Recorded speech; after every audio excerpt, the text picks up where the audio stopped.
Kumba Iron Ore reported an increase in full-year earnings due to higher export prices and a weaker rand. CNBC Africa caught up with Norman Mbazima, who's chief executive of Kumba, for more on the company's numbers.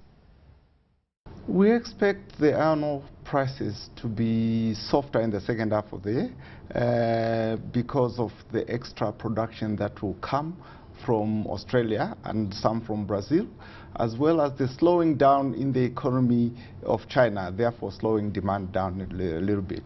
However, we expect that our production will be improving.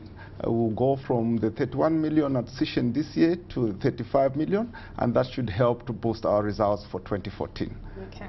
So you mentioned China there. It's still a very big export market. It's currently accounting for about 68% of your total export. It's really just marginally down from 68%. Then you also have Europe, who makes up the remainder, about 11%. Can we expect to see the dynamics changing when it comes to where your export market will be? I don't see much change in our geographic mix of sales. China remains by far the biggest market for iron ore in the world, and we expect to continue to sell more than two-thirds of our production into China into the future. Now let's talk about Sishen, because you're saying that that's going to definitely be boosting your production. It's been somewhat of an underperformer in relation to Kolomela mine. What have been some of the negative impacts that have come out of that specific mine? Sishen is a very big mine. It's also quite an old mine. And there were issues to do with the ore reserves and issues to do with the very big ramp up in waste mining that we had to do.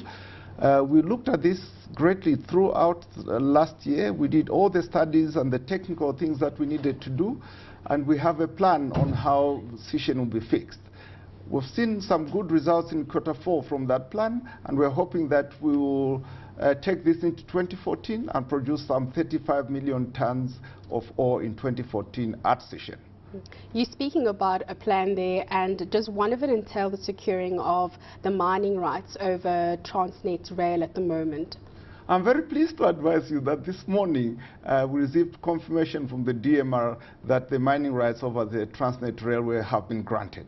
Okay, fantastic. And some of the negative impacts that you mentioned there at Sishen, reading through, was the Section 54 safety stoppages. How much of an impact does that have on mining operations? That has a very big impact. Firstly, it stops the mine completely while you comply with whatever the regulator has requested you to do. And then it's usually quite a slow ramp up thereafter to get the mine back up to the same level. Now, we have the same objective between the DMR and ourselves, that is to safeguard the employees and everybody at Sishen and at Kolomela and all our mines. And therefore, we think if we can work together to improve that, Section 54s will be not necessary in future. Let's talk about your expansion plans. Late last year, there was talk of Kumba finally entering the West African market, and there was talk that you were doing a due diligence in Gabon. What is the process, or how far are we with regards to that? We continue to look for appropriate targets in West and Central Africa. So in the areas of Gabon, Republic of Congo, Sierra Leone, Liberia, and so forth. And this business development activity is continuing.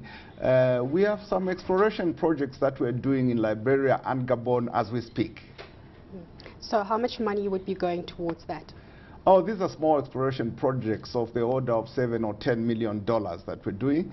But what we would hope to do is to be able to buy something a lot bigger than that. We're looking at your cash costs. They increased by 35%, so from about 267 Rand per ton this year to 267 Rand per ton, this from 198 per ton. So going forward, how do you plan to contain these costs?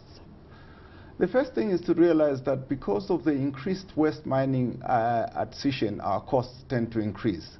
It's probably a 24 Rand a ton for every extra ton of waste that we do. Mining inflation in South Africa has been quite high. As you know, wages have been going up between 8 and 10% when inflation is about 5%.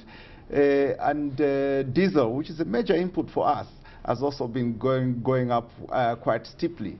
We expect that this will moderate somewhat in 2014 and beyond, and we have to be significantly more efficient in our mining to contain that inflation. With regards to the distribution costs, those have also been increasing, this also on the back of the tariff increases at the ports. Are they also being quite a significant impact on your bottom line? We have agreements with Transnet, which have automatic increases in accordance with certain indices, and that was what happened this year. Also, we railed a lot more from Colomela, which is slightly further from the port and has a slightly different tariff, hence the increases that you've seen in 2013. You made mention of wage increases above inflation.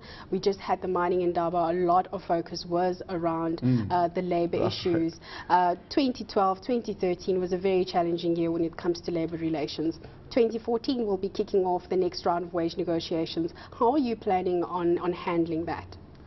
Yes, 2012 was very challenging, as you may recall. We've done a lot of work with communications with our employees and with the unions that represent them.